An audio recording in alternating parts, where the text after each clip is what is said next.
Renungan Pagi, Christ Triumphant atau Kristus yang Menang oleh Ellen G. White, 25 Januari 2025. Mari kita berdoa. Bapa kami yang di sorga, Allah pencipta langit dan bumi, laut dan segala isinya, Allah yang maha besar, maha kuasa, sumber segalanya, yang kami sembah selalu melalui anak-Mu yang tunggal, Yesus Kristus. Terpujilah Yesus anak Allah yang maha tinggi, yang adalah air hidup dan roti hidup bagi kami. Pada pagi hari ini kami bersyukur boleh bangun dan berbakti, dan sebagaimana membaca dan mendengarkan nasihat firman-Mu, kiranya ini menjadi sukacita dan pembaharuan bagi kami semua, agar kami tidak hanya kagum akan rencana-Mu, ya Bapa, namun percaya dalam anak-Mu, sehingga rencana keselamatan menjadi bagian kami, dan pada akhirnya kami pun menerima keselamatan. Beserta kami sepanjang perbaktian ini, kehendak-Mu yang jadi.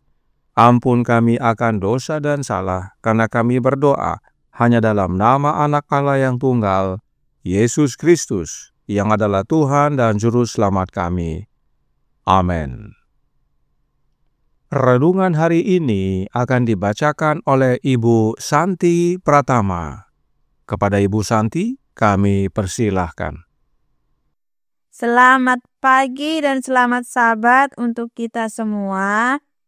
Renungan pagi kita pada Sabat pagi ini, tanggal 25 Januari 2025, dari buku Kristus yang Menang, dengan judul Para Malaikat Terkagum-kagum dengan Rencana Allah untuk Menyelamatkan Umat Manusia.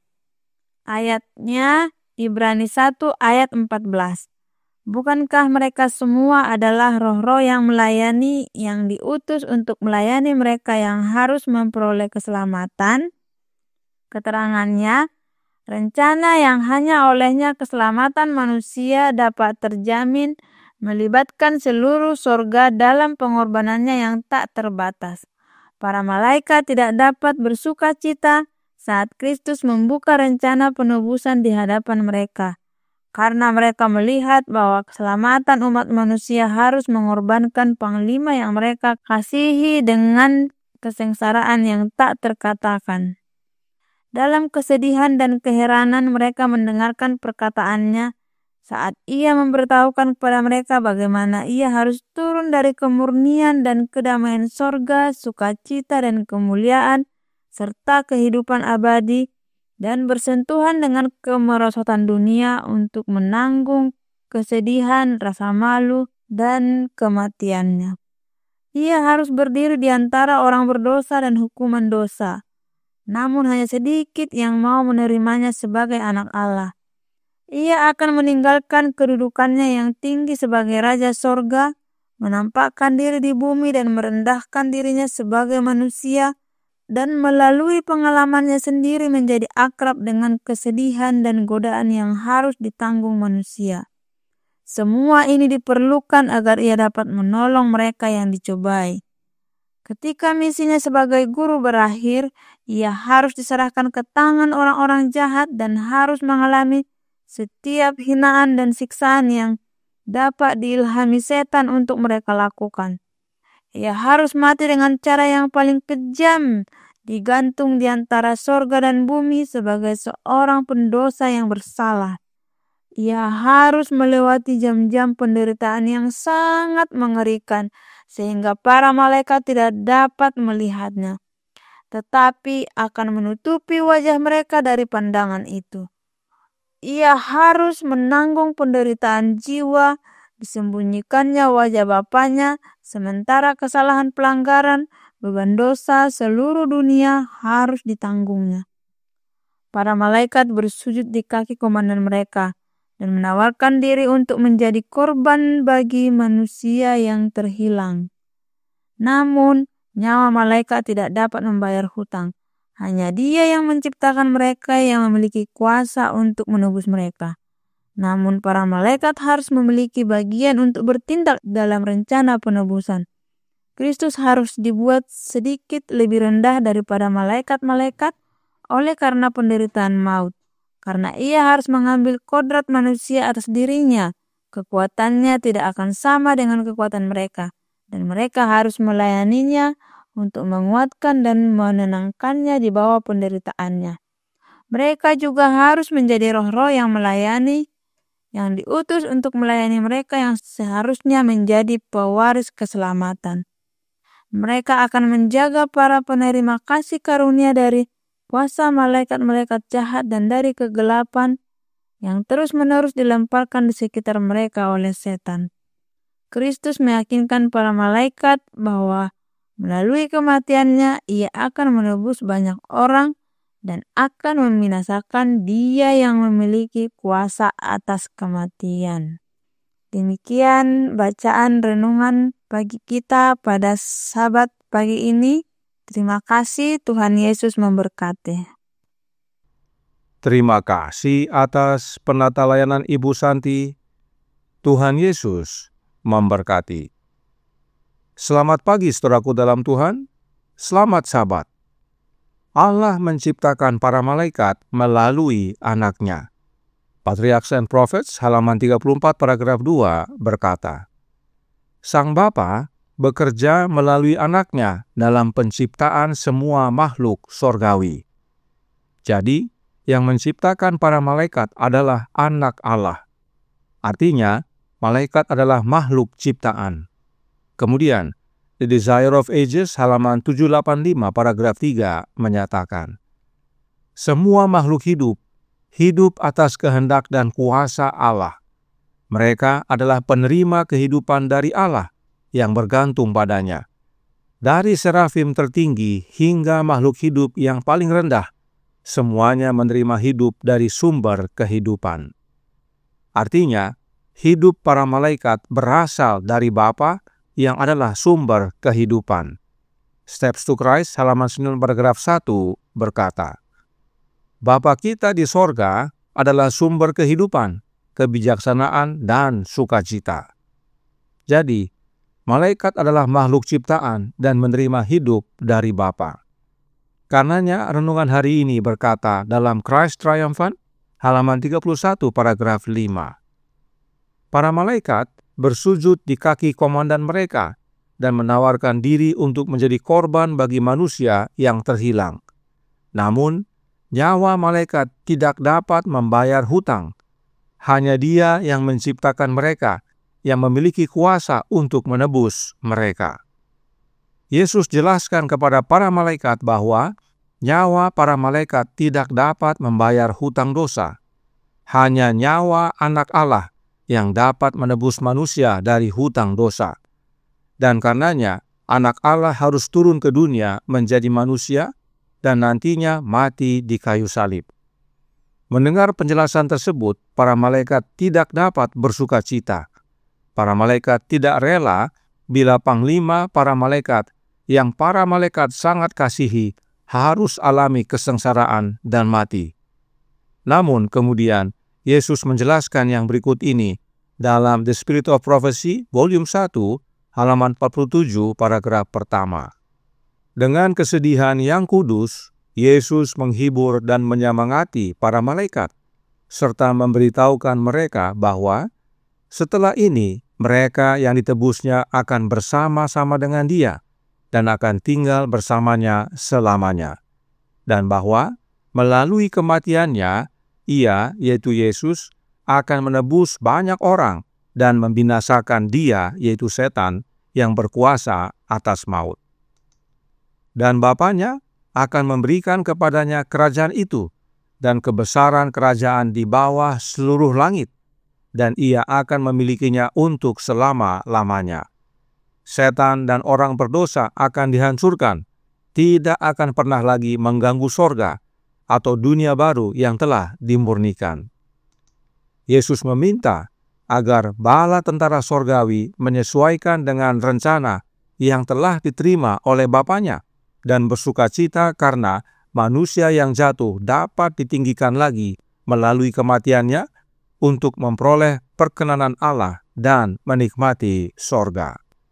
Mendengar penjelasan ini, para malaikat lalu bernyanyi, Kemudian sukacita yang tak terungkapkan memenuhi sorga, dan bala tentara sorgawi menyanyikan lagu pujian dan penyembahan. Mereka memainkan kecapi dan menyanyikan satu nada yang lebih tinggi dari sebelumnya sebagai ungkapan belas kasihan dan kerendahan hati Allah yang besar dalam menyerahkan kekasihnya untuk mati bagi kaum pemberontak. Para malaikat tidak sekedar bermain musik dan bernyanyi, tetapi mereka juga overtune untuk mengungkapkan rasa sukacita mereka atas penjelasan Yesus tentang rencana keselamatan. Kemudian, pujian dan penghormatan dicurahkan atas penyangkalan diri dan pengorbanan Yesus bahwa ia rela meninggalkan pangkuan Bapanya dan memilih hidup penuh penderitaan dan kesedihan, serta mati secara hina untuk menyerahkan nyawanya bagi orang lain. Diambil dari The Spirit of Prophecy, volume 1, halaman 47, paragraf 2. Inilah wujud kekaguman para malaikat terhadap rencana Allah Bapa bagi umat manusia yang telah jatuh ke dalam dosa. Bagaimana dengan kita? Adakah kita pun kagum dan bersyukur kepada Allah Bapa akan rencana keselamatan yang telah Bapa sediakan bagi kita? Mari kita bernyanyi satu ayat dari lagu Sion berikut ini.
Dan pada waktu para malaikat menceritakan rencana keselamatan tersebut kepada Adam dan Hawa, mereka pun menawarkan nyawa mereka.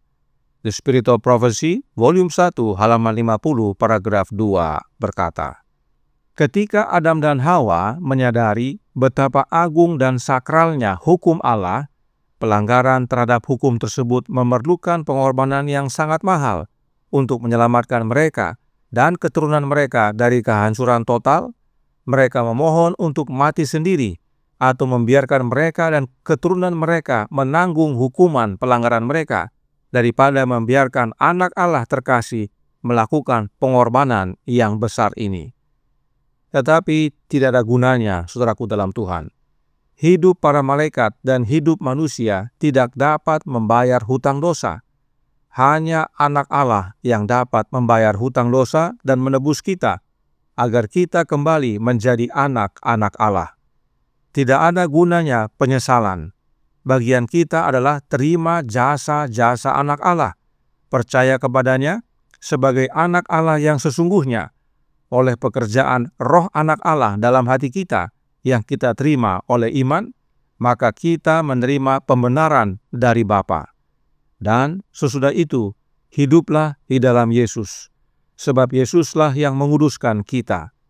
Maka, kekaguman para malaikat tidak hanya saat mendengar rencana keselamatan yang dijelaskan Yesus kepada mereka, tetapi juga saat melihat hasil dari rencana keselamatan itu, yaitu begitu banyaknya jiwa-jiwa yang bertobat, hidup kudus, dan menerima kemuliaan saat Yesus datang kedua kali. Kiranya ini menjadi pembaharuan dan sukacita bagi kita semua. Kita pun tidak hanya kagum, tetapi percaya dalam anak Allah agar keselamatan dapat menjadi bagian kita, dan kita dapat berkumpul bersama dengan Allah Bapa dan anaknya serta para malaikat. Tuhan memberkati, saya bawa dalam nama Yesus. Amin. Mari kita berdoa. Bapa kami yang di sorga, Allah pencipta langit dan bumi, laut dan segala isinya, Allah yang maha besar, maha kuasa, sumber segalanya, yang kami sembah selalu melalui anak-Mu yang tunggal, Yesus Kristus.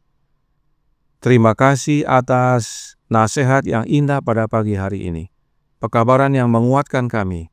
Bagaimana Yesus menjelaskan kepada para malaikat akan rencana keselamatan. Dan mereka saat mendengarnya merasakan sukacita, bernyanyi, bahkan menaikkan satu nada, oleh karena begitu besar kasih-Mu ya Bapa akan kami semua. Dan kiranya rasa kagum malaikat ini dapat menjadi bagian kami juga, khususnya kagum dan percaya dalam anak-Mu yang telah mati bagi kami, agar kami semua yang percaya dalam Dia, padanya, boleh menerima kehidupan yang kekal. Karenanya tolong kami ya Bapa, karuniakanlah roh anak-Mu dalam hidup ini, sebab hanya dengan kehadiran Roh Kristus dalam hati kami tinggal dalam Dia dan Dia dalam kami, dan itulah jaminan keselamatan. Dan pada akhirnya saat Yesus datang kedua kali, kami boleh menerima keselamatan yang Engkau ya Bapa dan anak-Mu telah sediakan. Beserta kami sepanjang hari ini, kehendak-Mu yang jadi, ampun kami akan dosa dan salah, karena kami berdoa hanya dalam nama Anak Allah yang tunggal, Yesus Kristus, yang adalah Tuhan dan Juru Selamat kami. Amin.